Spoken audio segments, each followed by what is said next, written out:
በስፒች ቴራፒ ውስጥ የቋንቋና የንባብ ክህሎትን ለማሳደግ የተለያዩ ዘዴዎችን እንጠቀማለን። ከነዚህም ውስጥ አንዱ ሲቪሲ ወርዶች ናቸው። በዚህ አክቲቪቲ ልጆች ሲቪሲ ወርዶችን በማንበብ ብቻ ሳይሆን በማሰብ፣ በማወዳደር፣ ትክክለኛውን ፊደል በመምረጥና ችግሮችን በመፍታት ፕሮብሌም ሶልቪንግ ስኪላቸውን ወይም የአእምሮ ብቃታቸውን ማሳደግ እንችላለን ማለት ነው። ነጠብጣቦቹ ፊደሎቹን የሚወክሉ ቀለም ይኖራቸዋል። የነጠብጣቦቹን ከለር አይቶ የሚወክለውን ፊደል መጻፍ ነው። ከዛ ሲቪሲ ቃሎችን ይመሰርታሉ ማለት ነው።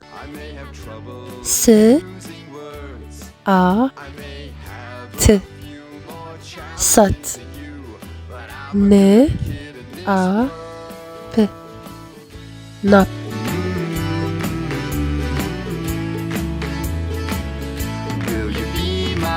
በሌላ ቪዲዮ እስከምንገናኝ ድረስ ሰላም።